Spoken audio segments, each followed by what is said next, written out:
자, 일단은 안녕하세요. 김경하라고 하고요. 오늘 그 민법 핵심 강의부터 해가지고 민사소송법이랑 상법이랑 해서 한 달 동안 다 할 겁니다. 한 달 동안 다 하는 이유는 팔모가 또 바로 8월 초부터 있죠. 그래서 계획을 조금 빡세게 잡았습니다. 빡세게 잡았고, 근데 사실 변시 앞두고 있으면 이 정도 속도로 공부를 하긴 해야 됩니다. 이 정도 속도로 하긴 해야 되고, 아무것도 정리가 안 된 것 같아도 어느 정도는 기본기가 되어 계실 테니까 그 3학년 분들 뭐 민재실, 형제실 지금 본 시험은 아직 안 봤을 거고 거의 다 끝나가고 있으니까 어느 정도는 정리가 되셨을 거고, 그 이 보시면 뭐 계획서야 뭐 앞에야 뭐 뻔한 소리들 써져 있고 뒤에 강의 진도표가 있는데, 제가 진도표 페이지를 표기해 놓은 거는 되도록 지키려고 할 겁니다. 근데 이제 진도나 설명에 따라서 조금씩 달라질 수 있다는 점 감안을 해주시고, 제가 이 진도표는 되게 잘 지키는 편입니다. 저도 여러분들 하는 뭐 MBTI 뭐 그런 거에 따르면 저는 ENTJ라서 저도 극도의 T이기 때문에 진도 되도록 따르려고 하는 편이라서 공부에 그에 맞춰서 하시면 되겠고요.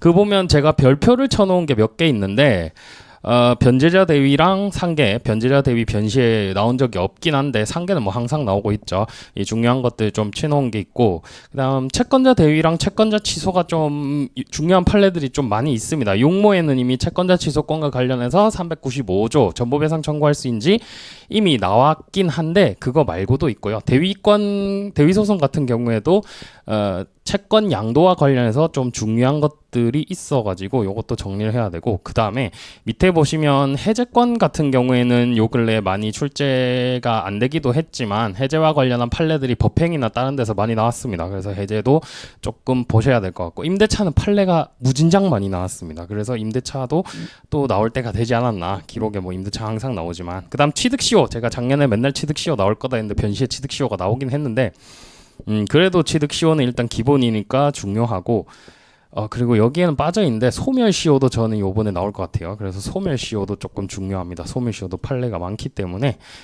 그러고 나머지는 뭐 또 그때그때 중요도를 말씀을 드리도록 하겠습니다. 그래서 진도표를 최대한 지키도록 하겠고, 제가 이런 거 찝는 거 되게 싫어하는 이유가, 제가 작년 최신 판례도 이 별표를 쳐서 드렸더니 별표만 봐도 되나요? 제 최신 판례 자체가 다른 분들 최신 판례 3분의 1 정도밖에 안 되는데 거기서 다시 별표만 보겠다? 그래서 되도록이면 다 보시라고 했는데 사례 같은 경우에는 별표 내에서 다 나오긴 했습니다. 근데 되도록이면 다 보시는 게 좋고, 그래서 일단 오늘 강의 순서는 먼저 1교시에는 공부방법론이랑 민법 전반 개괄하고요. 그 다음 2교시부터 진도를 아마 시작하게 될 것 같아요. 일단 공부 방법론과 관련해서 올해 변시가 좀 많이 어렵게 나왔습니다. 저도 시험 문제 딱 그 여러분들 토요일에 보시고 제가 다음날 일요일에 9시부터 풀어가지고 10시 반인가 올렸어요. 사례 여러분들 3시간 반 보는데 전 집에서 보니까 1시간 반 동안 보고 올렸습니다. 그래서 좀 틀린 것도 나왔어요. 근데 제가 실전처럼 해설을 하는 게 중요하다 생각해서 그렇게 썼고, 솔직히 처음에 제가 좀 틀린 답이 있었는데 그러고도 아마 합격점은 나왔을 거예요. 아무튼 그래가지고 그 변시가 좀 사례도 많이 어려웠고, 객관식도 제가 나중에 보니까 되게 지엽적인 게 많이 나왔습니다. 지엽적인 게. 그래서 제가 강의 계획서에 보면 어제도 한 분이 질문하셨는데 그 핵심 정리에 있는 걸로, 그러니까 민법, 민사소송법, 상법 다 90% 이상 커버됩니다. 이건 왜 제가 아냐면 작년에 제가 그 변시 변모 다 풀어보고 제가 숫자 세알리면서 체크한 거라서 90% 커버됩니다. 근데 올해 변시같이 지엽적으로 나오면 90%까지는 안 될 수도 있어요. 안 될 수도 있는데, 그 지엽적인 거는 여러분들이 판례를 외워서 푸는 게 아닙니다. 그거는 법리를 적용시켜서 푸는 거예요. 법리 적용. 객관식 같은 경우에는 제가 객은 보통 시험 마지막에 한 2개월 전에 집중적으로 연습하라고 하는데, 그러는 이유가 나오는 문제 유형이 비슷하고 그 다음에 함정 같은 게 정해져 있습니다. 진짜 말도 안 되고 쓸데없는 걸로 함정 안 냅니다. 그거는 요즘 공무원 시험에서도 9급 공무원도 그런 거 안 내고 7급은 뭐 피셋으로 바뀌었죠. 옛날에 9급 시험, 공무원 시험 같은 경우에 말 같자는 걸로 정답 장난을 많이 쳤는데 변시는 그런 거 장난 안 칩니다. 국가고시는 장난 안 칩니다. 사법시험도 그렇고. 그래서 요 객은 일단 기본 법리 가지고 살 붙여가지고 푸는 거지 내가 이 판례를 다 공부해서 뭐 객관식을 잘 보겠다 필요 없습니다. 그리고 제가 85점이라고 했는데 85점이 합격하고도 남습니다. 그래서 기본적으로 뭐 합격하는 점수대 구간대가 뭐 70에서 85점 이거는 득점한 걸 얘기하는 겁니다. 득점한 걸 얘기하는 거고 보통은 변시 같은 게 사례 같은 경우엔 100점 만점에 54점이죠. 54점 정도고 이게 일문 같은 경우에는 민사법 1문 같은 경우에는 150점이니까 한 76점 뭐 요 정도 될 겁니다. 그래서 요 정도 붙으면은 그냥 무난한 거예요. 잘했다 하려면은 이게 85 이상 넘어가야 됩니다. 85 이상 넘어가고 이문도 뭐 60점 이상 넘어가고 근데 그런 거에 욕심 부리지 마시고 그냥 내가 공부할 거 최대한 해보고 그냥 점수가 잘 나오면 좋고 아니면 말고 이렇게 생각하시는 게 편합니다. 제가 그 2년 전에 합격하신 차석분 수석분 그때 1300 몇 점 받았죠. 근데 차석분도 지금 올해의 수석이랑 똑같은 점수 받았는데 그분조차도 시험 끝나고 나서 민사법 같은 경우에는 한 두세 문제 못 쓴 게 있다 했습니다. 쟁점을 아예 못 쓴 게 있다 했습니다. 그래서 그런 것들 별로 신경 쓰실 필요 없고 합격하는 데는 충분하다. 더 욕심을 부리지 말라. 뭐 수석을 목표로 하는 것도 아니고 더 욕심 부리지 마시고 이 객관식 같은 경우에는 그래서 마지막 2개월 동안 기본 범위 위주로 해가지고 문제 푸는 스킬만 익히면 됩니다. 가령 1번, 2번, 3번, 4번, 5번 중에 여러분들 헷갈리게 하는 건 항상 둘 중에 하나입니다. 둘 중에 하나면 이때 어떠한 기준으로 정답을 고를 것인가 이거는 어쩔 수 없습니다. 동물적 감각입니다. 둘 다 모르겠으면 동물적 감각입니다. 문제도 항상 조금 더 타당한 거 아니면 판례에 따라 고르시오 돼 있기 때문에 이 둘 중에서 어느 걸 고르는지 이거 연습하는 거를 2개월 전에 하라는 겁니다. 2개월 전에 하라는 거고 그래서 이때 집중해서 하라는 거고 앞에 객관식 지문 해봤자 지엽적인 지문을 내가 계속 못 외우고 있어요. 우리가 사례에서 필요한 거는 사례 필요한 게 뭐 10이다. 그다음 기록에 필요한 게 4다. 그러면 객에 필요한 판례가 한 20입니다. 이거를 위주로 공부를 하면 요거 두 개를 챙길 수가 없어요. 중요한 거를. 그래서 저는 요거를 기본으로 하고 요거랑 격가지로 해서 붙여나가는 식을 선호하고 그래서 여러분들이 지금 하셔야 될 거는 제가 지금 방학 때 계획 세운 거 핵정 특강이랑 그 다음에 기출 사례 진도별 특강 요렇게 해서 푸셔야 되는데 기출 같은 경우에도 이 롤스쿨 입학하시거나 이제 행시 보시는 분들은 피셋이나 리트를 다 볼 거예요. 근데 이거 기출 문제 외워봤자 못 풀죠. 외워봤자 못 풉니다. 똑같습니다. 변시도 똑같습니다. 제일 이 법학이나 국가고시 모르는 사람들이 하는 소리가 그거 다 외우는 거 아니냐. 뭐 옛날에는 그럴 수도 있어요. 아주 옛날요. 지금 저희 아버지 세대. 근데 그때는 법이 정립이 안 돼서 그렇고 요즘은 정립이 다 돼 있습니다. 판례로. 그래서 이 기출을 갖다 어떻게 활용하는 거냐면 답을 외우는 게 아니고 답을 어떻게 쓰느냐 방식. 뭐 제가 사례집에 써놨습니다만 뭐 논점의 정리 간단하게 뭐 어떠한 쟁점 그에 관한 판례 학설 검토 그다음 3번 뭐 결론 뭐 이런 식으로 제일 간단한 방법으로 답안들을 쓰게 되는데 이거는 제 기출 사례집에 써져 있으니까 그거 할 때 또 말씀을 드리도록 하겠고 참고로 기출 사례집에 제 거가 답안이 되게 간략하게 돼 있어서 어떤 분들이 강사님 이렇게 써도 되나요 했는데 이거 제가 로우 테스트에서 넣어본 겁니다. 답안지 제가 쓴 것조차 넘칩니다. 못 씁니다. 답안 못 씁니다. 여러분들 답안 정해져 있죠. 안 넘어가집니다. 못 씁니다. 그렇기 때문에 이것도 압축적으로 좀 써야 될 것 같아요. 기본적으로 원래 법학 답안은 여기 법리를 쓰고 사안의 포섭이 있는데 지금은 거의 이거를 이어 쓰듯이 해야 돼요. 법리를 한 두세 줄 쓰고 거기 조문도 두 줄 쓰고 그 다음에 사안 포섭 두 줄 쓰고 이래 보면 이미 10줄이 넘어가죠. 근데 예를 들어서 25점당 한 장이기 때문에 1면이기 때문에 이거 채우기는 쉽습니다. 채우기는 쉬운데 금방 넘어갑니다. 그렇기 때문에 필요한 말만 잘 쓸 수 있는 연습을 해야 된다. 그거를 사례집을 보고 나는 어떻게 쓰겠다 이런 거 연습하라는 거고 그 사례집에 있는 제 답안조차 사실 100점짜리 답안은 아닐 수도 있습니다. 제 생각이 틀린 것도 있고 틀린 거는 뭐 수정을 하든지 추록을 만들어서 8월 달에 배포를 하겠습니다. 그 틀린 것들도 있고 제가 또 최근에 몇몇의 교수님들께 피드백을 받았는데 조금 틀린 것도 좀 있는 것 같고 그래가지고 그런 것들은 수정하겠습니다. 근데 틀린 건 한 두 개, 한두 개 이 정도밖에 안 되고 그 외에는 제가 주석서나 논문에 다 있는 논의들입니다. 아예 없는 말을 지어낸 건 하나도 없습니다. 그렇고 그래서 지금은 일단 요 핵정을 통해서 기본 법리 익히고 그 다음에 기출 사례 가지고 해서 사례 문제 푸는 방법 익히시는데 집중을 해야 되고 지금이 7월이죠. 7월, 8월, 뭐 7월 달에 제 계획대로 민사를 다 한다 치면은 8월 달에 형사랑 공을 다 해야겠죠. 그 다음 9월 달에 좀 모자란 거 보충하고 모자란 거 보충은 여기 앞에 한 거 보충하고 심호입니다. 심호까지 보고 그러고 나면 이제 변시가 1월까지 3개월 남죠. 3개월 남았을 때 여기 앞에 사례랑 기록을 충실히 해놔야 여기 2개월에 객관식 집중하면서 사례랑 기록은 내가 틀렸던 거 혹은 풀었던 거 가지고 리마인드 해가면서 가져가는 겁니다. 그렇게 가져가는 거고 그 다음에 요 사이에 제가 최판을 아마 올려드릴 건데 그거 유튜브에 올리면 보시고 최판은 제가 제 질문방도 블로그 통해서 들어오시면 들어올 수 있는데 최판 같은 경우에는 한 1년치 정도 해가지고 그 다음에 조금 누락된 판례들 교수님은 좀 중시하시는데 제가 조금 누락시킨 것들이 있습니다. 중시?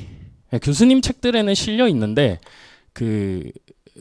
교수님들도 사실 중요하진 않다고 하시는데 실려 있는 몇 개들이 있더라고요. 그래서 이런 것들 제가 좀 가미를 해가지고 재판을 최종본을 만들어서 드릴 거고 거기 맞춰서 들으시면 될 것 같습니다. 이렇게 하시면 되고 그래서 이렇게 하면 공부 계획은 어느 정도 잡혔고 시기의 문제인데 지금 육모 아마 채점이 끝났나 모르겠는데 아마 아직 안 됐을 것 같은데 공채교나 이런 데는 육모, 팔모, 십모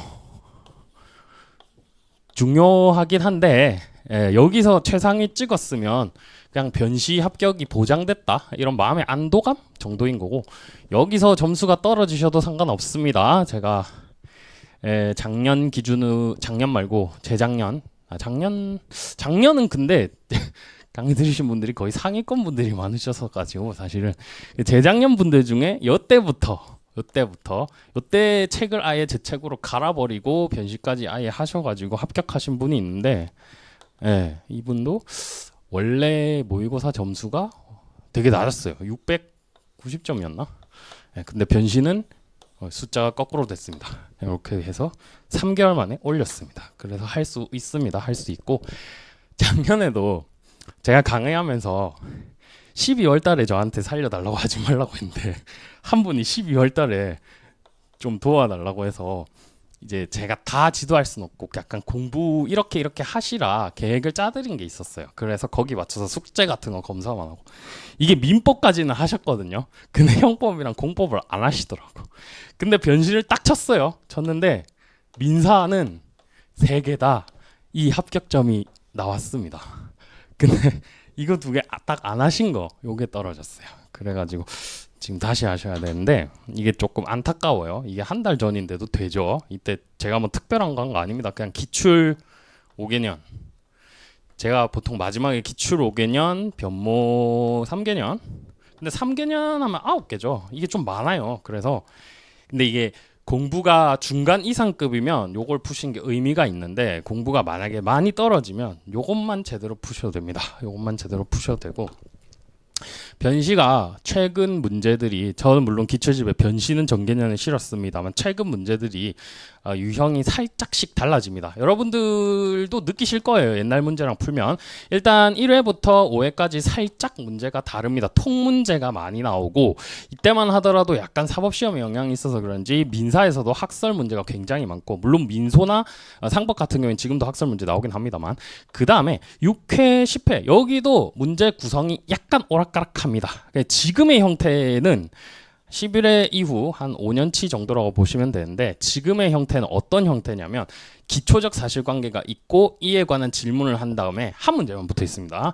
추가적 사실관계가 있고 다시 한 문제가 붙어 있고 다시 추가적 사실관계 한 문제 이런 식입니다. 근데 옛날에는 이게 통으로 하나가 있고 1, 2, 3, 4, 5 이렇게 물어봤습니다. 물론 상법은 지금도 모의고사에서는 이렇게 묻는 경우가 있습니다. 근데 이거는 그냥 붙어있다 뿐이지 잘라버리면 돼요. 기록형이랑 똑같습니다. 기록도 청구 취지 써야 되는 건 4, 5개인데 그냥 다 붙어 있는 것뿐이죠. 이거 골라서 쓰는 거랑 똑같습니다. 사례도 똑같습니다. 그래서 이게 과거의 형태라면 지금의 형태는 이렇게 되어 있고요. 그 혼동 같은 문제는 40점으로 배점됐었죠. 이번에 아마 이번에 제일 불의타라고 생각을 하시는 것 같은데 이 40점이 조금 예외적인 거였고 이 사실관계 좀 길었어요. 그리고 법리는 솔직히 말하면 A가 B에 대해 채권을 가지고 있었다. 그런데 이 채권 자체를 B에게 양도를 하면 어떻게 되느냐? 채무자랑 채권자가 일치해 버리니까 이때는 혼동으로 소멸하게 된다. 소멸해 버리는 것이 되기 때문에 이때는 날라가고요. 여기는 채권이 날라갔으니까 없는 것과 마찬가지다. 요 기본 법리밖에 없습니다. 법리 쓸 건 두세 줄밖에 없었어요. 근데 40점이에요. 이거는 사안을 분석해서 풀라는 거죠. 대물 변제. 도 같이 나왔지만 뭐 격가지고 대물 변제라는 건 이행이 완료되어야 되는데 아직 완료되지 않았다. 그래서 제 사례집에 보면 대물 변제 예약이라고 써놨죠. 예약이라고 써놨고 이것도 계약의 일종이죠. 그래서 대물 변제 예약이었고 그와 관련해서 채권 기속 관계가 어떻게 됐고 법리는 사실 한 5-6줄밖에 안 돼요. 근데 40점이다. 이거 사실관계 갖고 풀으란 얘기였어요. 있는 사실관계 갖고 풀어야 되는데 공부를 갖다가 법리를 외워서 이제 로스쿨 내신도 물론 중요하긴 합니다만 내신 같은 경우에는 여러분들이 법리 쓴 거 그대로 받고 사안이 간단해가지고 그냥 사안 가지고 포섭 살짝 하면 A+ 나옵니다. 근데 그렇게 한다고 민사를 잘하는 게 아닙니다. 잘하려면 이 사실관계를 분석을 잘하시는 분들, 이분들이 잘하는 분들이에요. 이게 변시에서는 필요합니다. 변시의 문제 수준이 높아지고 있다는 얘기죠. 그래가지고 이 사실관계 분석해서 잘 썼으면 되는데 네. 핵정에는 요 법리밖에 없죠. 법리밖에 없어요. 그래서 나머지는 사실관계는 본인이 그냥 포섭을 해서 쓰시면 되는 거였는데 이게 조금 어려웠던 것 같고 그 다음 이번 변시가 이렇게 어렵게 나오니까 그 직후에 제일 많이 나온 말이 뭐 기본서를 봐라. 두꺼운 걸 봐라. 뭐 물론 제 건 두껍긴 합니다만 여러분 기본서 본 적이 없는 사람이 하는 얘기라고 저는 생각합니다. 저는 이 책을 쓰면서 모든 기본서를 거의 다 읽었다고 생각하는데 기본서 본다고 이거 포섭하는 거 안 나와 있습니다. 안 나와 있습니다. 이거 하는 거는 본인이 사례 풀면서 연습해야 됩니다. 이 연습하는 거, 이 5회치라도 연습하는 거 이거 본인이 쓰면서 해보는 거지 안 나와 있습니다. 기본서. 심지어 제가 이 책 김준호 교수님 거 기본 강의 때 밑줄 친 걸로 그대로 붙이고 그 다음에 다른 교수님들 거에서 설명 좋거나 판례가 더 풍부한 거 붙이고 그 다음 이 판례는 원문이 필요하겠다 싶은 거는 복붙해서 판례 그대로 갖다 붙인 건데 교수님들은 판례 한두 문장으로 설명하십니다. 이게 이 처음부터 끝까지 술술술 읽히기는 하는데 이거 가지고는 이런 심화 내용 혹은 내가 사안에 적용하는 연습 못합니다. 즉 기본서 본다고 해서 되지도 않고요. 여러분들 김준호 교수님께 1900페이지 될 건데 그거 다 기억 못합니다. 여기 600페이지도 다 기억 못해요. 저는 이 혼동법리 2번 실려 있습니다. 채권 양도에도 있고요. 2번 실려 있었는데 딱 극과 극 반응인데 어떤 분은 시험 치고 나서 이거 2번이나 실려 있어가지고 혼동 너무 잘 썼다 하면서 웃으신 분이 있고 한 분은 혼동이 있었나요?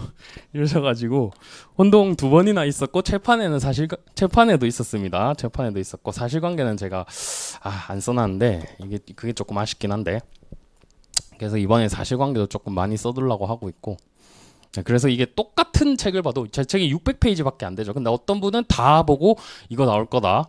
나왔네? 하고 아싸 하면서 쓰고 어떤 분은 600페이지도 다 못 봐가지고 이거 뭐지? 이게 있었나? 라고 하시면서 헷갈렸어요. 물론 두 분 다 붙었습니다. 한 분은 좀 고득점이고 뭐 이런 차이가 있을 뿐.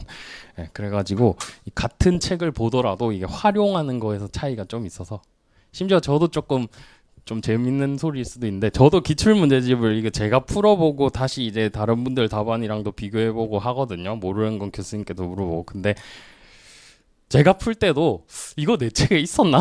하면서 검색해봅니다. 그러니까 저도 상시 머릿속에 있는 거는 이 핵정에 있는 거에 한 30%밖에 안 돼요. 30%밖에 안 되고 저도 이 수업 준비를 하면서 다시 100으로 올립니다. 그래서 항상 100일 수는 없어요. 항상 100인 시기는 딱 이때밖에 없습니다. 시험 전. 그래서 시험 직전부터 끝난 직후 사람이 제일 공부 잘합니다. 이때 사람이 제일 공부 잘해요. 이때 시험 치고 온 사람이 제일 공부 잘합니다. 그래서 이때 사람한테 경험을 물어보는 게 좋고, 근데 또 시간 지나면 몰라요. 변호사 되고 나면, 판검사 되고 나면 몰라요. 몰라요. 저희 이때 치고 좀 시간 지나서 저 판사 친구나 변호사 친구가 채권자 취소권을 물어본 적이 있습니다. 잘 몰라요. 기억 안 납니다. 지나면. 그래서 이때 친구들이 제일 공부를 잘하니까 경험이나 이런 것 좀 물어봤으면 좋았을 거고, 그러니까 지금도 나름 따끈따끈하겠죠. 어쨌든 이렇게 조금 변시가 어렵기 때문에 제가 말씀드린 대로 사례 위주로 공부하고 기록은 요즘 그냥 거의 사례 변형이죠. 기재례만 조금 청구치지만 제대로 쓰면 되고 사례 변형이죠. 그래서 사례 기록 위주로 하고 객관식은 마지막에 2개월 집중적으로 해서 준비하시면 되고, 지금 7월 달이니까 한 5, 6개월 남았죠. 지금부터도 붙습니다. 지금부터도 붙습니다. 재작년에 지금 개인정보 신상이 특정되나? 지금 저기 공직에 잠깐 있는 제 친구가 이제 딸내미 키운 제 친구가 8월 달에 저랑 고대 앞에서 보고 제 책 주고 이때부터 공부 빡세게 해서 붙었습니다. 예, 딸 키우면서도 붙었습니다. 그래서 이 뭐 시간이 부족해서 떨어진다? 그거는 좀 저는 핑계인 것 같고, 공부하려면 할 수 있어요. 특히 NC생분들은 특히 학교도 안 다니잖아요. 그러면은 무조건 붙을 수 있습니다. 공부만 열심히 하시면. 대부분은 내가 왜 떨어졌을까 분석을 하시면서, 저도 자기 답안이랑 이런 거 보내주신 분들 많습니다. 전 답안을 좀 보내달라고 합니다. 어떻게 썼는지. 근데 딱 그 점수에 맞게 나옵니다. 국가고시는 여러분의 교수님들이 채점을 하시고, 올해도 채점하신 교수님들과 제가 얘기를 했는데 대다수는 그냥 못한다 하시는데, 그건 당연히 민법만 우리가 공부할 수 없으니까 못하겠죠. 딴 것도 해야 되고 바쁘니까 어쩔 수 없습니다. 근데 이 못한다라는 의미가 못 외운다가 아니고, 사실 기본 법리만 잘 이해하고 있다면 어느 정도 쓸 수 있는 게 있는데, 그것조차도 이 혼동도 채권 양도의 기본 법리였죠. 그것조차도 채권은 동일성을 유지하면서 이전한다. 동일성을 유지하면서 이전한다. 채권자와 채무자가 같으니까 혼동에 따라서 그 의무가 소멸하게 된다. 이런 간단한 법리인데 그 법리를 갖다가 적용을 못 시켰다. 이런 거죠. 물론 그 적용시킨 게 쉽지는 않습니다만, 저도 한 2, 3년 차까지는 적용 못했던 것 같아요.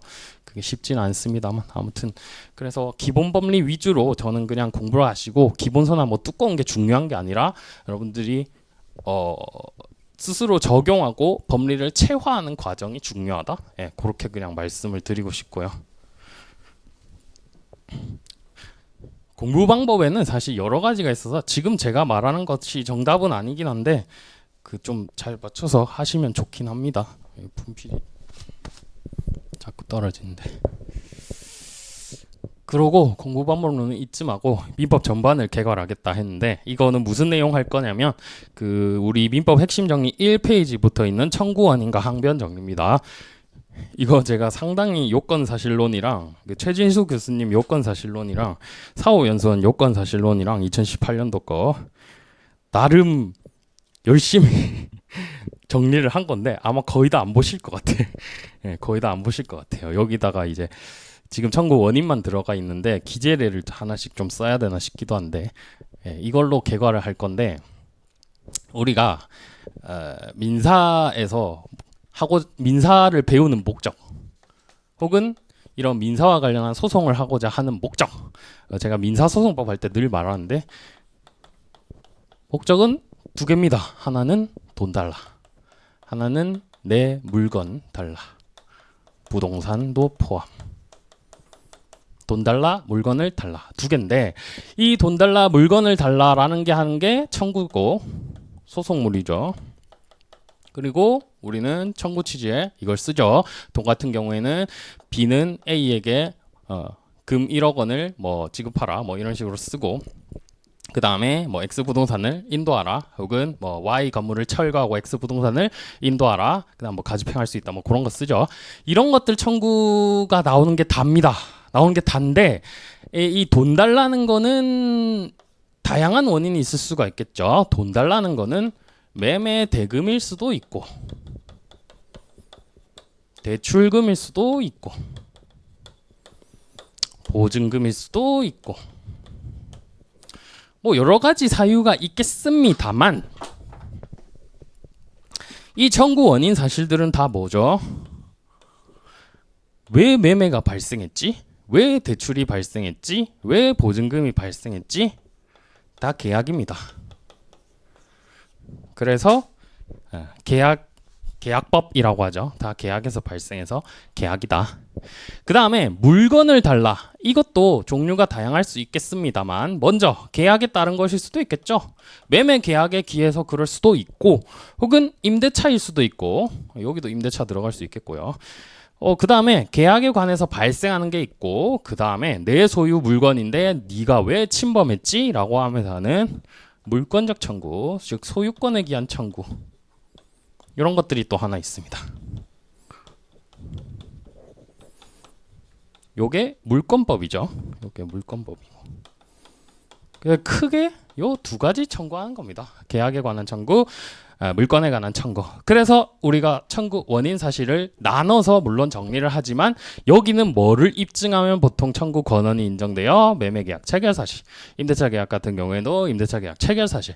그 다음에 그에 관해서 급부를 한 사실 등을 증명한 다음에 이제 계약 기간 끝났으니까 나한테 다시 보증금 내놔 이런 식으로 청구를 하죠. 그 보증금도 똑같습니다. 주채무가 발생한 사실. 그 다음에 보증계약을 체결한 사실. 이거는 내가 귀속됐다는 특별관계를 저 인간과 맺은 거예요. A와 B가 특별관계를 맺은 거예요. 이걸 특별결합관계라고 하죠. 이렇게 관계를 맺어서 발생하는 게 계약이고 물총도 똑같습니다. 계약에 기해서 발생하는 물권적 청구가 있겠고 그 다음에 소유권에 기해서 내 거를 침해한 것에 대한 그 부당함을 주장하면서 너가 왜 가지고 있니? 라고 하면서 하는 물권적 청구가 있어서 여기는 항상 들어가는 원인 사실이 내 거인 사실이 들어가죠. 소유 사실. 이렇게 해서 외우면 조금 낫습니다. 그 다음 인도 청구를 할 때는 상대방 점유 사실인 거고 그 다음에 등기 발소 청구할 때는 상대방 등기가 있는 사실 그게 원인 무효인 사실 이런 것들이 이제 들어가게 되는 거죠. 그래서 이런 식으로 생각을 하면 청구 원인 사실도 크게 외울 게 없습니다. 크게 외울 게 없고 그 다음에 우리가 소위 말하는 여기 물론 제가 다 정리해 놓긴 했습니다만 요건 사실이란 건 우리 법규 기준서래죠. 법규를 찾아보시면 됩니다. 조문집 우리의 친구 이 조문집이 항상 우리 시험장에서는 옆에 비치되어 있습니다. 그래서 이걸 찾아보시고 조금 헷갈리는 거는 찾아서 쓰시면 돼요. 그래서 기재를 뭐 살짝 조사나 이런 거 틀리더라도 아무 상관없으니까 이런 청구를 기본적으로 한다라는 걸 머릿속에 넣고 시작을 하시면 되고 자 그러면은 계약을 다시 분석해 봅시다. 계약 같은 경우에는 어떻게 성립하게 되느냐 사람이 있어야겠죠. 사람이 있어야 되고 목적이 있어야 되고 뭐 산다든지 임대차를 한다든지 목적이 있어야 되고 내가 살게 청약과 승낙 합치가 있어야 됩니다.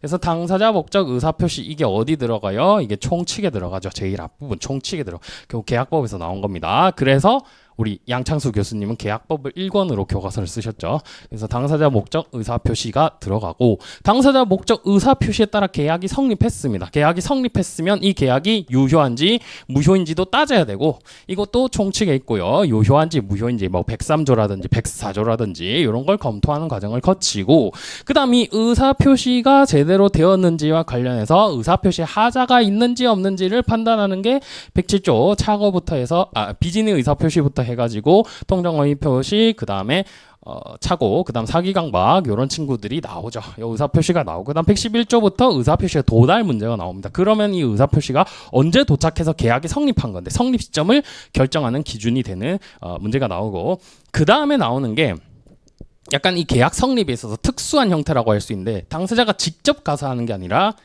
대리에서 하는 현명해가지고 내가 직접 계약의 당사자가 되는 건 아니야. 근데 나는 A를 위해서 갑이라는 사람이 나는 A를 대리하는 거야 라고 하는 게 이제 대리의 문제로 나오게 되고 이 대리권이 있으면 유권 대리고요. 없으면 이제 무권 대리니까 그때는 계약의 효력이 발생하지 않습니다. 왜요? 이 계약에서 의사표시 당사자가 아닌 자가 한 의사표시를 본인에게 귀속시키기 위해서는 현명이 필요한데 현명이 없었기 때문에 이 계약이 성립하지 않은 것이 됩니다. A와 B 사이에서.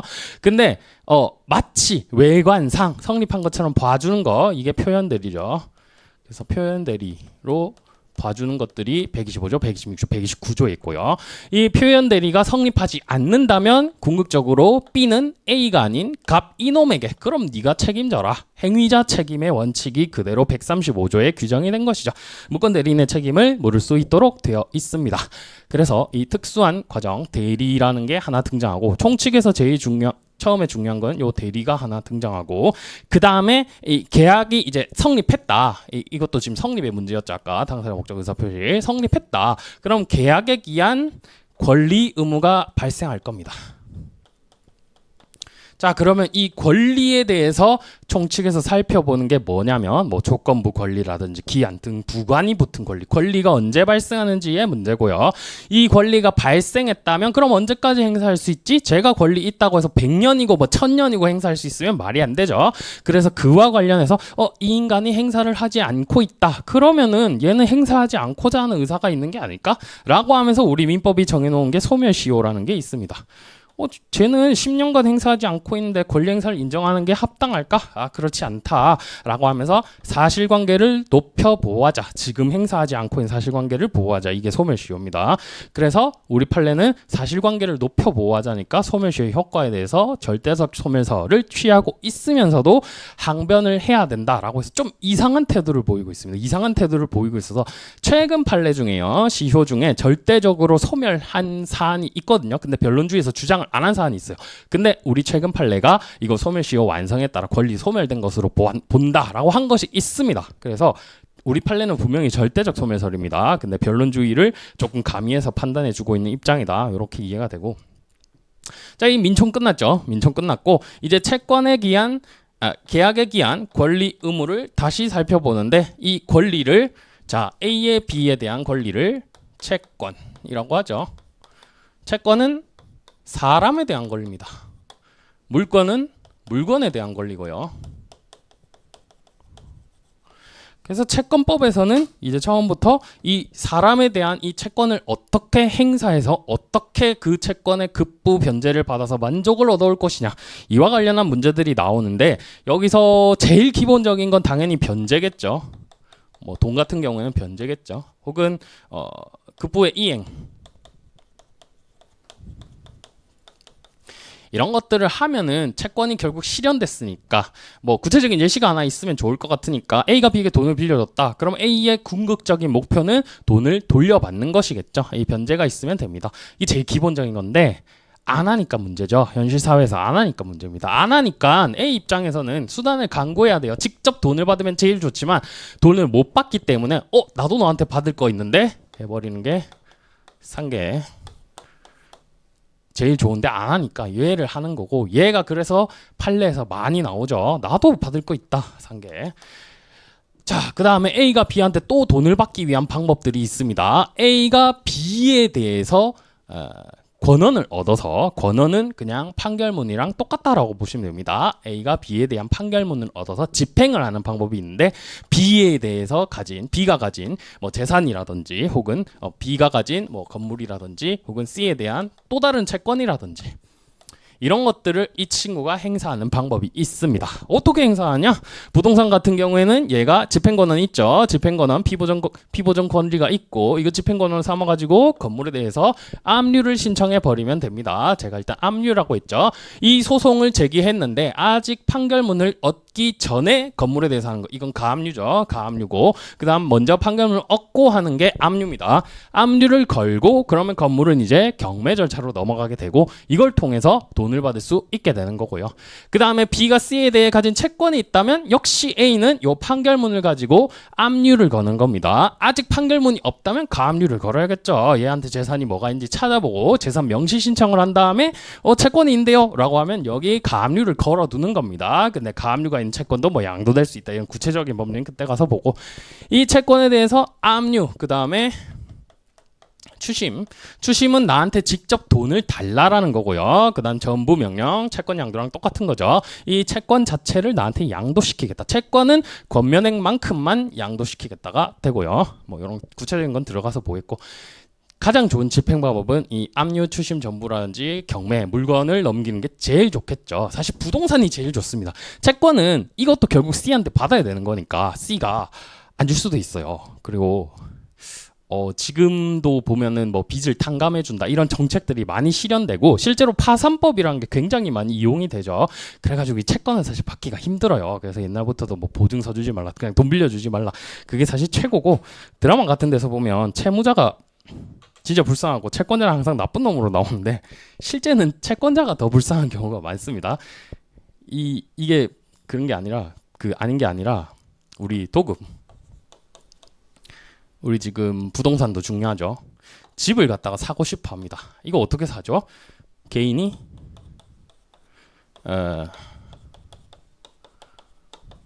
분양회사를 통해서 계약을 하고 얘가 지어줘야 하죠. 얘가 지어줘야 합니다. 얘는 근데 돈이 없어요. 누구 돈으로 하죠? 얘 돈으로 합니다. 채권자는 얘입니다. 우리예요. 채무자는 여기입니다. 자, 근데 자재값 올랐다고 공사를 안 올려주죠? 여기 분들이 자살합니다. 실제로 자살하신 분들 좀 있죠. 이런 분양과 관련해서 자살하신 분들도 있고, 아니다, 그래도 내가 살아서 유치권이라도 행사하겠다 하면서 빈집에서 유치권 행사하고 계신 분들, 여기가 더 불쌍합니다. 채권자가 더 불쌍한 경우가 많습니다. 현실은. 아무튼 여러분들이 채권자예요, 사실 이렇게 보면. 그래서 꼭 그런 선악구도는 제가 봤을 땐 말이 안 되는 것 같고, 네, 아무튼 이렇게 건물이 있을 때 집행을 하는 거, 채권이 있을 때 집행을 하는 거 있는데, 자, 근데 또 특수한 게 좀 있습니다. B에 대해 권리가 있는데, B가 뭐 부동산밖에 없었다. 근데 그걸 C에게 팔아치웠다. 자, 그러면 집행할 게 하나도 없죠. 재산이 하나도 없으니까 이 행위부터 취소를 해야 됩니다. 이게 채권자 취소권이죠. 채권자 취소권. 실제로 많이 씁니다. 아까 제 친구들이 물어봤다 했는데 채권자 취소권 엄청 씁니다. 엄청 씁니다. 왜? 돈 안 갚으려고 넘기거든요. 그래서 채권자 취소권이 판례가 많은 거고 중요한 겁니다. 그 다음에 이 채권자 취소권보다는 많이 안 쓰는 게, 만약에 B가 뭐 돈 받을 권리가 있다라고 하면 이 권리를 대신 행사하는 대위권이라는 게 있습니다. 채권자 대위권. 이거는 민법에서 몇 없는 법정 소송 담당입니다. 소송 담당이라는 개념이 나오는데, 권리는 기본적으로 자기가 자기 걸 행사해야 돼요. 남이 내 거 행사하면 기분 나쁩니다. 근데 남이 내 거 행사할 수 있는 경우가 있는데 이게 소송 담당입니다. 제3자가 소송을 담당한다. 근데 그 경우에 A는 발동 조건이 까다롭습니다. 그래서 우리가 보통 보필불대로 외우죠. 근데 요게 다 발동 요건입니다. 보필불이.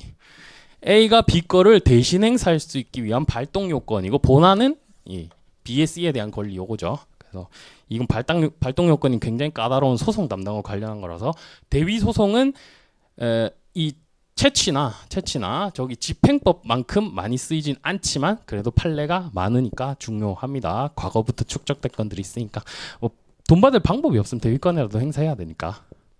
그래서 이 특수한 유형들이 중요하고, 자, 그 다음에 A가 B한테 돈을 받는 방법도 있지만 B가 아닌 다른 채무자들이 있을 수도 있겠죠. 다수 채무자, 뭐 보증인이라든지 연대채무자라든지 이런 인간들한테도 청구를 할 수 있게 하는데, 그래서 이 다수 당사자 채무관계를 뭐라고 해요? 담보적 역할을 한다. 얘의 채무에 대한 담보적 역할을 한다. 이렇게 표현을 하고 있죠. 그래서 이 연대채무에 관해서는 근데 조문에 다 나와 있습니다. 그래서 411조 이하의 불가분 채권관계 409조부터 해가지고, 연대채무관계 같은 경우에는 413조 이하에 해가지고 조문들이 있어서 뭐 사실 조문 가지고 다 비벼 써지는 거고, 보증채무 같은 경우에도 우리 민법에 있는 조문 가지고 다 비벼 써지는데, 이 보증채무 외에 자, 여기서는 어쨌든 계약으로 묶인 담보관계고, 이 연대채무와는 달리 계약이 아닌 사실상 법률관계로 묶이는 경우들이 있습니다. 이걸 연대채무는 아니지만 부진적 연대채무라고 해가지고 사실상 뭐 교통사고라든지 이런 게 발생했을 때에는 사실상 과실 비율에 따라서 분담 비율을 나눠가지고 청구할 수 있지만 동일한 경제적 목적을 달성하기 위한 것이므로 A 입장에서는 갑과 을에게 똑같이 예를 들어 피해액이 1억 원이면 1억 원을 전부 다 청구할 수 있다라고 하는 부진적 연대채무가 또 하나 있습니다. 그래서 연대와 관련해서는 오히려 연대채무라든지 보증채무라든지 이런 것보다는 부진적 연대채무가 더 시험에 많이 출제되고 있고요.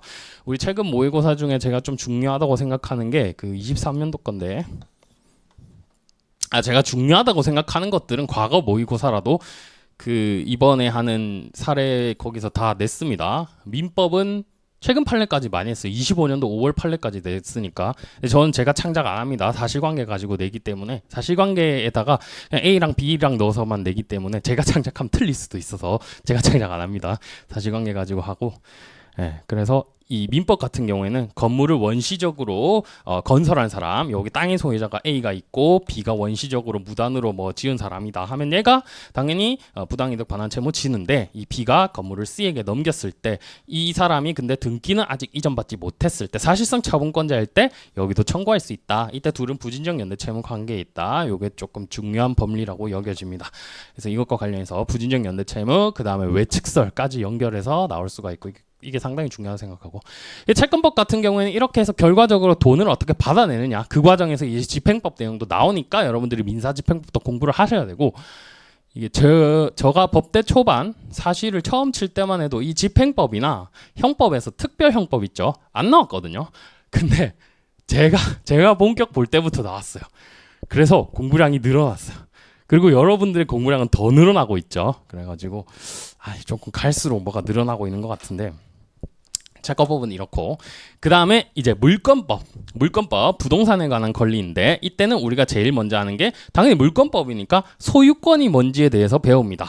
물론 우리가 소위 말하는 근대민법의 3대 원칙, 뭐 소유권 절대 원칙, 계약 자유의 원칙, 요게 물권법, 그다음 채권법, 그다음에 마지막에 과실 책임의 원칙, 이게 법정 채권과 관련한 원칙들이죠. 법정 채권을 빼먹었는데, 뭐 법정 채권은 부당이득이라든지 불법행위라든지 이런 건데, 이거는 뭐 741조, 750조에 있는 법의손인, 고의손인 요것만 그냥 분설해서 써주시면 되니까 뭘 크게 어려운 게 없고요. 자, 그래서 물권적 청구 같은 경우에 소유권 절대 원칙에 기반해가지고 소유권이 뭔지, 이 소유권의 내용을 변동시킬 수 있는지, 최근 판례 중에 집약이 되고 있는 게 뭐냐면, 이 소유권은 분명히 보호를 받아야 되는 건데 국가나 지자체가 도로로 점유하고 있는 경우가 있습니다. 그러면 그때는 채권적으로 사용을 갖다가 정지시키는 것이다 라는 법리가 지금 이용이 되고 있어요. 그래서 소유권의 절대적 행사가 일부 제한되고 있다라고 하는데, 좀 이상하죠? 소유권 절대라는데 왜 이게 배제되고 있지? 조금 이상한 법리긴 합니다. 근데 어쩔 수 없어가지고 그 내용들이 이제 축적이 되고 있는 것 같고, 도로 같은 거 사용하고 있으면 공익적 목적을 위해서 어쩔 수 없다. 뭐 헌법상에서도 재산은 공공복리에 따라 제한받을 수 있죠. 뭐 그 내용에 기반한 것으로 보여지고, 이 소유권에 기한 민법에서 중요한 거는 물권적 청구권입니다. 물권적 청구권. 이거 213조 인도 청구, 그 다음에 214조 방해 배제 혹은 등기 말소. 이 소송물과 관련해서 청구 권한을 쓰고, 그 다음에 이거 점유에 대한 항변 사실로 등장하는 게 법정지상권이죠. 366조 법정지상권. 그 다음 관습상의 법정지상권이 항변 사실로 항상 등장하게 됩니다. 그래서 그거 관련해서 난 철거를 안 해도 돼, 난 인도 안 해도 돼, 법정지상권이 있으니까 라고 항변할 수 있는지 여부 따지는 문제가 많이 나오고요. 그 다음에 214조 같은 경우에는 등기 말소 청구이기 때문에 내가 소유하고 있는 사실, 전마가 등기하고 있는 사실, 그 다음 등기가 원인 무효인 사실을 입증해야 되는데, 등기 같은 경우에는 추정력이 있기 때문에 등기에는 공신력이 있지는 않지만 추정력이 있기 때문에 이 원인 무효 사실을 입증하는데 좀 주가 되어 있다. 이런 것들 물권적 청구이고요. 그 다음에 이 소유권을 다시 분설시켜서 배웁니다. 그게 공유, 총유, 합의죠. 이런 거 가필할 필요 없어요. 좀 지저분하기도 한데 그냥 머릿속으로 여러분들 정리해 보시란 거예요. 공유는 말 그대로 이 부동산 자체를 지분별로 나눠서 그냥 가지고 있는 겁니다. 지분별로도 각각 행사할 수 있고요.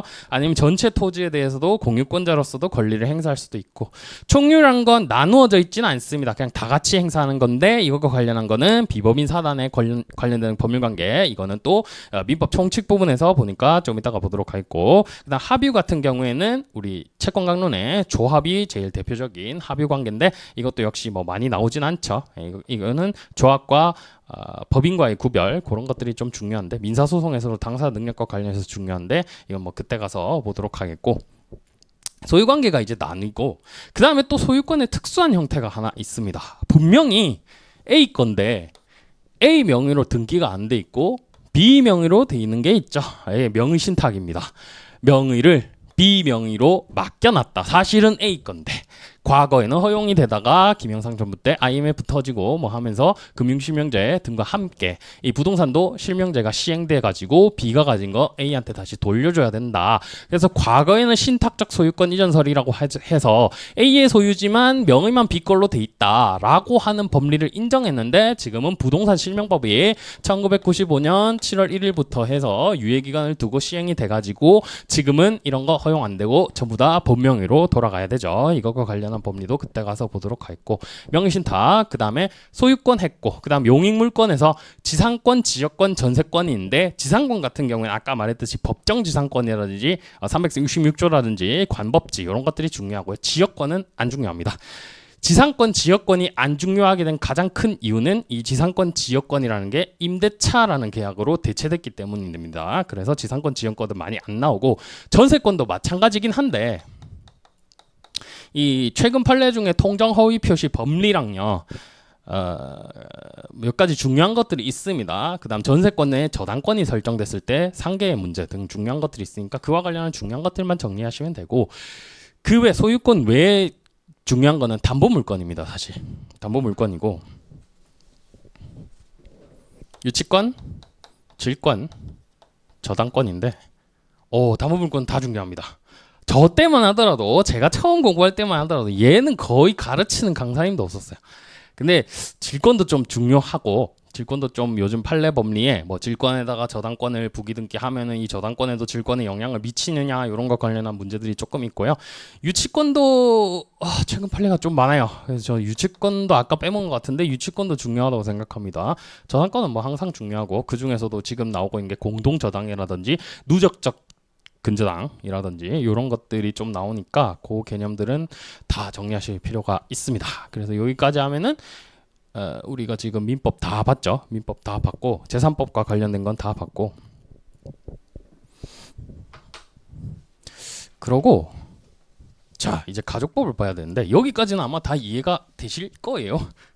이해가 다 돼 있다면 아주 상위권입니다. 아주 상위권이 되실 겁니다.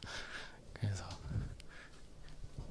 가족법은 이따 제가 하겠지만, 제가 이번 보통 이렇게 여름방학 때 특강할 때 여러분들이 처음 하는 거라고 상정하고 하는 게 있는데, 가족법, 그 다음에 민사소송법은 다 빡세게 했겠지만 기판력 이유 부분 조금 더 자세히 하려고 하고, 그 다음 상법에 어수, 보험. 제가 야매를 굉장히 싫어하는데 어수, 보험은 사실 작년에도 제가 아예 몇 개만 찝어서 요것만 보라고 했어요. 그래서 어수에서는 그와 관련한 이제 배서의 연속과 관련된 게 나왔고, 보험은 아직 한 번도 나온 적이 없죠. 근데 이게 최신 판례들이 조금 있습니다. 보험법 사실. 그래서 나올 수도 있을 것 같은데 계속 안 내시는데, 아무튼 요 애들은 여러분들 처음 하시는 것을 상정해서 좀 천천히 설명을 하려고 합니다. 그리고 이번에도 10회에서 11회로 늘린 게 작년에 민법 총칙을 너무 빨리 한 것 같아가지고 조금 늘려가지고 조금 설명을 가족법에도 많이 할애하고 하려고 해요. 가족법에서도 중요한 것들이 조금 있는데, 뭐가 있냐면, 이거 작년에 제가 이 여름방학 특강할 때 나온 판례였어요. 그러니까 7월 달에 작년에도 강의를 하는데 7월 24일인가 나왔어요. 그래서 양육비 채권 시효, 이건 무조건 나옵니다. 내년이 아니더라도 이건 무조건 나와요. 앞으로 변시에 무조건 한 번 나옵니다. 근데 언젠지 모르겠어요. 그게 중요하긴 한데 언젠지 모르겠어요. 무조건 나와요. 양육비 채권 소멸시효. 이거 왜냐면 사실상 입법고시에 맨날 나오던 거라 가지고 양육비 채권 소멸시효 이거는 무조건 나올 거라고 생각하고, 그다음 생각보다 우리가 가족법과 관련해서는 결혼, 그다음 이혼 뭐가 중요할 것 같아요. 어차피 결혼 지들 의사 합치되면 하는 거고, 이혼만 문제 있으면 뭐 이혼하는 거고, 2024년도 변시에서요, 이혼의 사유로서 과거에 성범죄를 당해서 애를 출산한 게 이혼의 사유가 될 수 있느냐, 뭐 그런 사실관계가 나온 적이 있는데, 그거 솔직히 법리 쓸 게 뭐가 있어요. 그거 가지고 이혼 사유라고 하는 거 너무하다 이렇게 쓰고 이혼 안 됨 써도 사실 맞는 거예요. 답 자체는 맞는 거예요. 법리적으로 풀었으면 더 좋겠지만. 그래서 그런 것들을 내긴 좀 쉽지 않고, 집약되는 거는 이 재산과 관련한 부분입니다. 재산과 관련한 부분이라 하면 가족법에서도 특히 상속법, 이 상속과 관련된 것이 좀 나올 수 있고요. 상속과 관련된 부분에서 제가 그 핵정 뒤에 미리 읽어보신 분들은 알겠지만 초과 특별 수익자 부존재 의제설 뭐 그런 것들이 이제 계산하는 것들이 나올 수도 있고, 그다음 항상 핫한 주제죠, 유류분. 저는 근데 유류분이 아예 안 나올 수 있다고는 한 적이 없습니다. 제가 아예 안 나올 수 있다 했으면 유류분 설명을 안 했겠죠. 기본적인 건 계산을 할 줄 아셔야 된다라고 했습니다.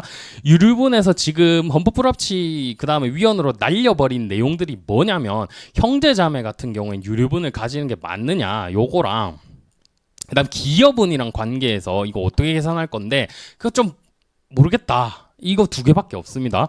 기본 유류분은 버려진 게 단 하나도 없습니다. 유류분 중요합니다. 그래서 유류분, 그래서 기초적인 건 계산을 할 줄 아셔야 되고, 대신에 복잡한 거는 안 나와요. 복잡한 건 안 나오고 진짜 핵정에 있는 것만 아셔도 돼요. 이거는 사법시험 때도 어렵게 나온 적 없어요. 이거 어렵게 내면 말도 안 되고, 솔직히 법학자들은 수학 계산에 조금 약합니다. 원래는 수학을 잘 하셨을 텐데 어릴 때는 이 수학 계산이 조금씩 약해지다 보니까 쉽게 내고요. 원래 제 책에 아예 사례 자체를 윤진수 교수님 사례를 그대로 넣어놨었는데 조금 어렵더라고요, 윤진수 교수님께. 그래서 사례를 조금 쉽게 바꿨습니다. 이건 제가 변형을 했는데 변형도 사법시험 기출문제 기반으로 변형했기 때문에 틀린 건 없을 겁니다. 변형해서. 여기 채권자 취소권 관련해서 뭔가 문제 제가 예제를 하나 넣어놓은 게 뭐 잘못된 게 있어서 가액 반환의 액수가 안 맞았던 그거 수정한 게 하나 있는데, 그거는 제가 김준호 교수님 거를 무비판적으로 그대로 넣었다가 틀리신 것 같아서 제가 수정을 해놨습니다. 그거는 수정을 했고, 네, 어쨌든 이렇게 우리가 민법 전반을 개괄을 했고, 요거 하나하나 살펴볼 거고, 이번 강의 때는 이제 진도 시작이니까 대략적으로 말씀을 드리자면, 이번 강의 때는 이 책의 전부를 다루긴 할 거예요. 근데 메인 법리 위주로 설명을 좀 강의하고, 그 다음 사실관계 필요한 걸 설명을 좀 하고, 그런 식으로 할 겁니다. 그래서 좀 여러분들이 스스로 좀 학습을 하면서 보셔야 좀 유동적인 학습이 되실 거예요. 그리고 상법 같은 경우에는 나중에 상법대로 또 말씀을 드리겠지만, 어수나 보험은 제가 하라는 것만 시킬 거고, 그 다음에 뭐 한명 회사라든지 이런 것들은 안 할 겁니다. 안 할 건데, 그 하나 법원행시에 출제된 게 있더라고요. 그래서 뭐 그 중요한 것들만 살펴보도록 할 거고요. 그래서 일단 오늘 진도까지 한번 보겠습니다. 1교시에 많은 걸 하죠. 빨리 하다 보니까. 자, 1페이지에 보면 청구 원인과 항변 정리 나와 있는데, 뭐 이건 청구 원인 사실이니까 기록형에서 이 원인 사실에 맞춰서 추출되는 사실관계를 쓰시면 되고, 기재례는 뭐 변식 기출 가지고 다 그냥 보시면 됩니다. 그래서 이것도 마지막에 보시면 도움이 될 거예요. 실제로 이런 요건 사실로 해서 제가 행시라든지 사실 마지막 갈 때는 저도 요걸로만 봤습니다. 그러면 양이 좀 줄여져요. 그러고 자, 오늘 진도가 그래도 69페이지까지라서 1교시에서도 조금 수업을 해야 될 것 같아요. 그래서 8페이지 보시면, 자, 민법의 법원부터 나옵니다. 민법의 근원이 되는 법원이 될 수 있는 거, 판단 기준이 될 수 있는 건 뭐가 있지? 자, 관습법, 의미 성립 요건. 관습법이란 사회 거듭된 관행으로 생성한 사회생활 규범이 사회 법적 확신과 인식에 의해 법적 규범으로 승인 강행되게 이른 것. 이제 볼드를 해놓은 거는 주로 요건입니다. 즉 관행 플러스 법적 확신, 이러면 관습법이 된다, 이런 뜻입니다. 그러면은 요것만 외우고 나머지는 그냥 읽어보고 넘기시면 되겠죠. 그 다음 판례는 추가로 해서 헌법에 반하지 않아야 된다고 합니다. 뭐 말이 길게 써져 있는데, 이 길게 써진 거를 여러분들이 요약을 하셔서 기억을 하시면 됩니다. 헌법에 반하지 않으면 된다, 헌법에 만약에 반한다, 그럼 그거 효력 없다, 이런 얘기입니다. 그래서 한 줄 밑에 보시면, 종중 종원의 자격을 성년 남자로 제한하는 종래관습법 변화됐기 때문에 이제 무효이다 라고 합니다. 자, 이번에 객관식, 이번 25년도 변호사 시험에 객관식으로 요게 나왔죠. 자, 관습법이 무효가 됩니다. 그럼 관습법이 없어지니까 그 방면은 규율하는 법은 뭐가 돼야 되죠? 자, 민법 같은 경우에는 보통 임의 규정들이 많이 있어가지고 임의 규정이 있다면 그걸 따르면 됩니다. 근데 임의 규정이 없다면요, 그때는 조리에 따라야 됩니다. 요게 객관식 지문에 나왔고, 자, 그다음 2번 관습법은 법령에 저촉되지 않는 한 법칙으로서 효력이 있다. 무효가 되기 전까지는 효력이 있고요. 이외에 사실인 관습은 단순한 관행으로서 이 법적 확신이 없는 겁니다. 아까 관행 플러스 법적 확신이 관습법인데 이 법적 확신이 없으면 단순한 관행으로서 사실인 관습인 거고 그냥 의사를 보충함에 그친다. 일단 계약 해석의 법리가 적용되는 거겠죠. 자연적 해석 방법 일치하면 그대로 그다음 표시적 규범적 해석 방법 하고 그때 보충하는데 그친다. 그다음 성문법과 관습법의 우열 당연히 관습법의 제정에 대한 뒷부분 열후적 보충적 성격에 비추어 민법 제1조의 취지에 어긋난다. 즉 명문의 조문이 있다면 그것이 우선하고요. 그것이 없을 때 관습법이 열후적 좀 열등하다 이런 의미입니다. 그다음 보충적으로 이용된다 이렇게 보시면 되겠고. 자, 관습법이 변경되는 경우 적용 범위 판결 선고 이후 종종 구성원의 자격과 관련해 새로이 성립되는 법률관계 장래효네요. 그 전까지 있던 관습은 인정하겠다. 장래적으로 효력을 없애겠다. 다만 이 사건에 관해서 당해 사건에 관해서는 소급 적용된다. 법리가 뭐랑 좀 비슷하죠. 우리 헌법 공부할 때 위헌 판결 받았을 때 원칙적으로는 당해 이런 것과 비슷하죠. 자, 그 다음에 2번 조리 관습법이 없어지면 보충적으로 조리에 합당하다. 이 2005년도 판례에서도 관습법이 없어지면 앞으로 조리에 따라 이렇게 해석하겠다라는 게 나왔는데 요 최근에도 요와 관련한 것들이 나온 것이 있습니다.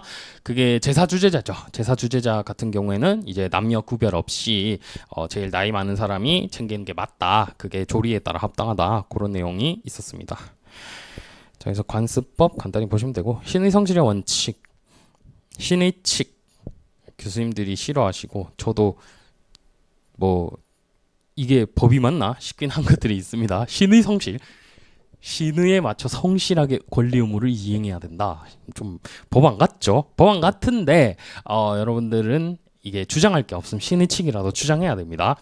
제가 옛날에 제가 2008년도 2009년도 강의를 들을 때 이제 로스쿨 막 도입된다고 좀 시간이 지나서 로스쿨생들은 신의 칙을 그 청구 원인으로 주장한다면서 법을 모른다 이런 식으로 설명하신 강사님이 있었는데 제가 생각했을 때 그 성실한 변호사라면 신의 칙을 마지막에 주장할 수밖에 없습니다. 그거는 법을 모르는 게 아니라 아주 잘 아는 사람입니다. 앞에 원인들 쓰고 신의 칙은 마지막에 청구 원인 사실로 한 번쯤은 생각해 봐야 돼요. 이건 사실관계 근데 주어집니다. 뭔가 좀 제가 사투리를 써서 죄송한데 서울말로 뭐라고 하는지 모르겠는데 좀 꼬롬한 게 있는데 그런 거는 이 신의 성실의 원칙을 좀 써야 되는데 신의 칙 쓰실 때 유의하실 게 민법 2조를 딸깍 쓰시는 게 아니고 신의 칙은 그 밑에 파생 원칙 요걸로 쓰셔야 됩니다. 여긴 요건이 있습니다. 요건 외워야 됩니다. 그래서 신의 칙은 일단 특별 결합 관계가 있어야 된다. 이거 아까 말한 계약법 할 때 나온 거죠. 뭔가 얘랑 나랑 결합 관계가 있어야 돼요. 그러니까 부당이득이라든지 법률 행 불법행위라든지 이런 데서는 신의 칙이 적용되지 않는 것처럼 돼 있는데 근데 과실상계가 있어요. 또 그때는 그때 가서 보도록 하겠고. 자, 기능관계 신의 칙은 보충적으로 적용되니까 청구 원인 사실로 쓴다면 제일 마지막에 고려를 하시면 되고 효과 직권으로 검토할 수 있다. 그 다음 파생 원칙으로서 이건 학자들의 분류입니다. 세 가지로 분류하시는 분도 있고 네 가지로 분류하시는 분도 있는데 저는 그냥 제일 보편적인 걸로 분류를 해놨고 자, 이 신의 성실의 원칙 자체는 뭐 법효과라든지 요건이라든지 하나도 없기 때문에 이거 하나하나 검토하셔야 되는데 모순행위 금지의 원칙입니다. 앞뒤가 다른 소리를 하면 안 된다. 이거 우리 행정법에서도 하시니까 많이 알고 계시겠죠. 그래서 선행행위에 대한 상대방의 보호 가치 있는 신뢰 존재, 그 다음 객관적으로 모순된 후행 행위와 그에 대한 귀책 등이 고려된다. 굳이 두 문자를 딴다면 선행행위 선자, 그 다음 보호 가치 있는 선보, 그 다음에 후행행위 후, 그 다음에 귀책 귀, 선보 후기 뭐 이렇게 외우셔도 되고 그 다음에 행정법에서도 여러분들 이거 배우실 거예요. 선보 처임반이라고 하죠. 선행행위 보호 가치 있고 처분이 존재하고 그와 관련해서 인과관계 있는 후행행위가 있는데 그게 앞의 행위랑 반대되는 행위이다. 뭐 이런 식으로 해서 그거랑 비슷하게 생각하시면 돼요. 자, 근데 뒤에 다만 선행행위가 강행법규에 관하여 무효인 경우에는 신의 칙의 원칙이 배제된다. 신의 칙도 기본적으로는 특별 결합 관계에서 이 사람이 신의 성실한 게 무엇이지? 얘는 어떻게 최선을 다해야 되지?에 관한 해석론이기 때문에 강행법규, 더 강한 법규가 있다면 그것이 우선합니다. 자, 인정한 판례 대항력 갖춘 임차인이 임대차의 존재를 주장하지 않겠다고 하고서 이를 번복하여 주장한 경우 신의 모순 거동 금지 원칙에 반해서 주장할 수 없대요. 근데 이거는 좀 기억을 해두셔야 돼요. 왜냐하면 임대차 같은 경우에도 편면적 강행 규정이거든요. 근데도 이거는 모순 금지 원칙에 따라 안 된대요. 그래서 제가 수험생 때 이거 좀 외우기 힘들어서 넣어놨고, 그다음 2번 취득 시효 완성 후 그 사실을 모르고 주장하지 않기로 했다. 이것도 권리 완성은 다 됐는데 자기가 그걸 모르고 주장하지 않겠다는 건 그건 네 책임이지라고 하면서 이것도 모순행위 다시 주장하는 거 안 된다라고 합니다. 그다음 부정한 판례. 다 강행 규정이에요. 국토계획법상 허가 대상 토지 거래 허가 없음을 주장하는 거 괜찮습니다. 그다음 자본시장법상 투자 손실 보전 약정의 무효를 주장한 경우 괜찮습니다. 자, 투자 손실 보전 약정은 여러분들 생각했을 때 당연히 무효입니다. 이것도 되게 단순한 법리인데 이게 90년대엔 단순한 법리가 아니었어요. 자, 5억 원을 투자하세요. 제가 5억 원 원금 회수 기회를 보장해 드립니다라고 합니다. 사기입니다. 원금 회수 기회 보장이란 건 없습니다. 원금 회수되는 건 예금밖에 없어요. 예금을 하세요. 그래서 원금 회수 보장 특약은 무효이지만 나중에 나오겠지만 1인 매매 약정, 이 매니저한테 내 투자를 맡기는 거 그건 유효하다라고 했습니다. 그 내용들 또 나올 거고. 그 다음 3번 사립학교법상 학교는 중요하기 때문에 교육은 중요하기 때문에 이거 강행 규정입니다. 그 다음 4번 농지개혁법상 농지도 농지개혁법도 강행법규라고 그냥 생각해 둡시다. 그 다음 4번 주의할 판례. 이 농지개혁법이긴 한데 뒤에 세금이 붙어 있습니다. 세금 들어가면 어떻게든 재원 마련해야 됩니다. 그래서 세금 들어가면 강행법규 위반 주장 못합니다. 돈 내라는 거죠. 세금 내라는 소리입니다. 모순 거동 금지의 원칙 다음에 유형으로 실효의 원칙입니다. 실효의 원칙. 이거는 상정세로 두 문자를 외우겠습니다. 상당기간 권리를 행사하지 않고 상, 그 다음에 권리를 행사하지 않을 것으로 정당한 신뢰 정, 그 다음 새삼스레 권리 행사. 그래서 상정세 이렇게 외우시면 되겠고, 실효의 원칙이 적용되기 위한 요건으로 실효 기간의 길이, 신뢰할 만한 정당한 사유가 있는지 등을 고려한다. 뭐 이 정도는 여러분들이 그냥 쓰실 수 있을 것 같고, 실효의 원칙 같은 경우에는 우리 행정기본법의 법에 들어가 있습니다. 그래서 기억이 안 나시면 다른 법이라도 찾아서 쓰세요. 실효의 원칙. 이거는 말 그대로 오랜 기간 행사하지 않아서 너는 더 이상 행사할 수 없어 라는 겁니다. 자, 관련 판례. 항소권과 같은 소송법상의 권리에도 실효의 원칙이 적용될 수 있다. 항소권, 재판 청구권, 헌법상 권리인데 이것도 실효의 원칙이 적용인데 적용된다고 하고 봅니다. 그러나 토지 소유자가 장기간 이의를 제기하지 않고 있는 것만으로 소유권이 소멸한 것으로 보지는 않고 소유권 절대 원칙이랑 충돌하기 때문에 이건 조금 살펴봐야 된다. 그런 취지고, 인지청구권과 같은 신분상의 권리, 이거는 인륜에 관한 권리이기 때문에 실효의 법리가 적용되지 않는다라고 합니다. 자, 회장님의 자식입니다. 근데 회장님이 살아있을 동안에는 자식인 거를 인지받지 않겠다라고 합니다. 돌아가시자마자 그 사람 저희 아빠였는데요. 저한테도 상속해 주세요. 됩니다. 이건 인륜에 관한 것이기 때문에 됩니다. 그 다음 사정 변경의 원칙입니다. 법률행위 성립에 기초가 된 객관적 사정에, 자 이거는 제가 객현책으로 하겠습니다. 객관적 사정에 예견할 수 없었던 현저한 변경 발생 그 다음 사정 변경이 당사자의 책임 없는 사유로 생긴 거 귀책 없이. 누구나 예상 가능했는데도 그랬으면 너가 감수한 거 아니냐. 근데 예상 못했는데 그렇게 변화했다. 그러므로 사정 변경의 원칙에 따라 나는 계약을 해지할래. 이런 식으로 할 수 있다라는 겁니다. 자, 2번 주관적 사정의 변경을 이유로는 계약 해제 불가한데, 밑에 그냥 사실관계 간단히 보시면 내가 의도한 건 음식점 건축이었는데 그게 불가했다. 그래서 내가 계약을 해제하겠다. 그건 안 된다라는 겁니다. 너가 그거 표시한 적 없잖아 라고 하는 거고.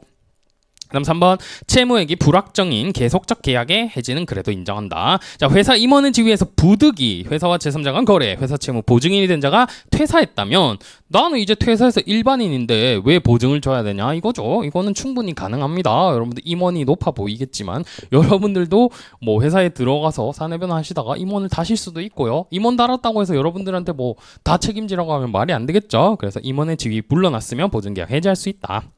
자, 사정변경을 이유로 보증계약을 해지할 수 있는 것은 포괄 금보증과 같이 채무액이 불확정적이고 계속적인 거래로 인한 채무에 대하여 보증이 하나는 바, 회사의 이사로 재직하면서 보증 당시 근데 채무액과 변제기가 특정된 회사의 확정 채무 정해진 채무 같은 경우에는 보증계약 해지 안 된답니다. 책임절합니다.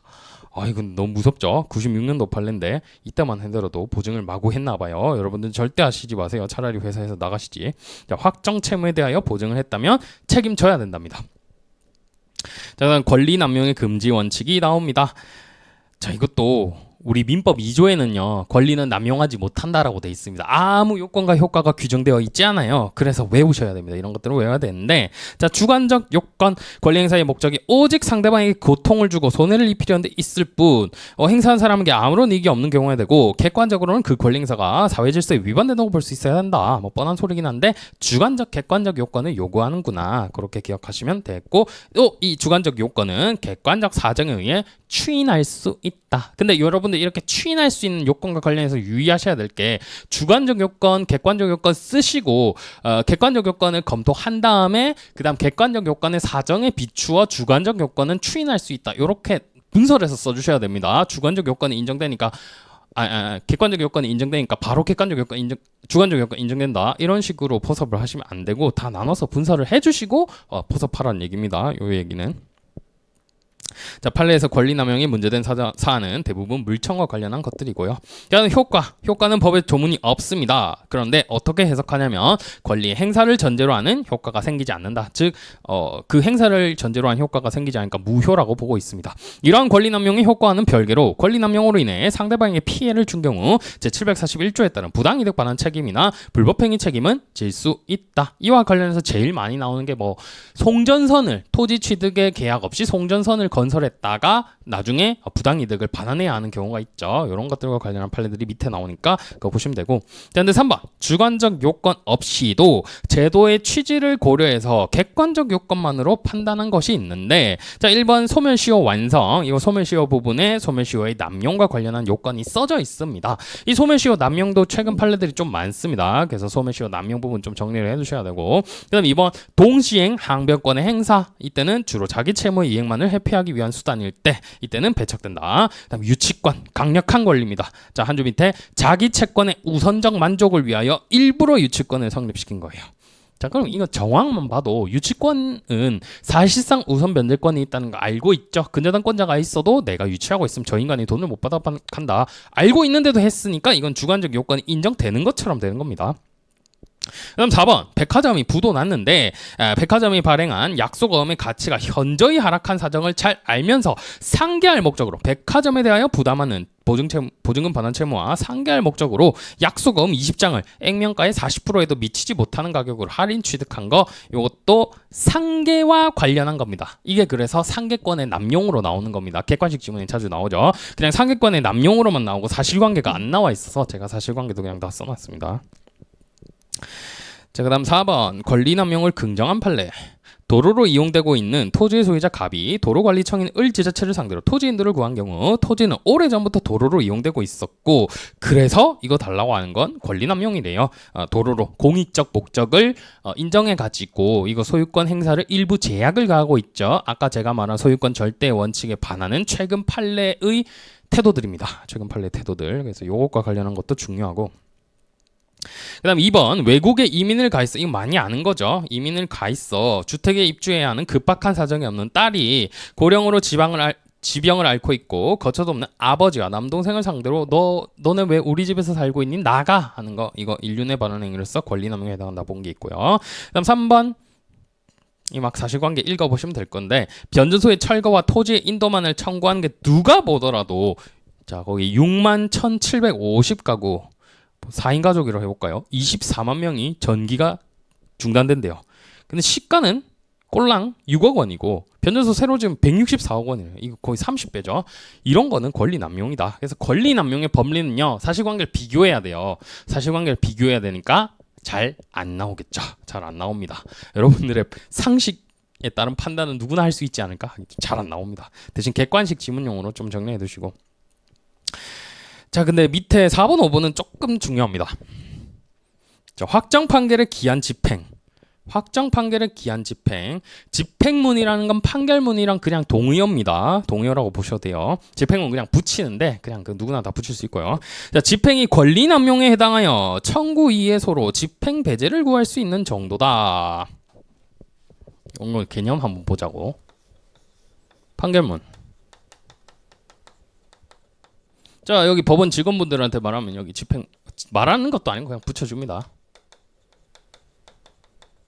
이거 들고 가서 집행하는 겁니다. 법원 직원이 집행합니다. 법조인이 대신 여러분들이 집행할 건 없고, 뭐 물론 법원행시 치시는 분들도 이거 그냥 자기 명의로는 내주겠지만 일 자체는 밑에 직원분들이 하시겠죠. 그래서 판결문과 집행문 이렇게 해가지고 집행을 들어가는데, 자, 이 집행을 들어갔을 때 A가 B에 대한 집행을 들어갔을 때, 자, 무서운 분들이 가서 뭐 빨간 딱지 붙이려고 하든지 하겠죠.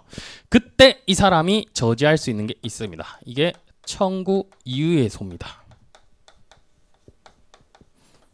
청구 여기 판결문 이 청구 이의해소라고 합니다. 청구 이의해소. 그래가지고 당신 이 판결문을 얻긴 했는데 이 사실심 변종 이후에 새로 발생한 사정이 있어가지고 당신 이거 집행 못해라고 하는 게 청구 이의해소입니다.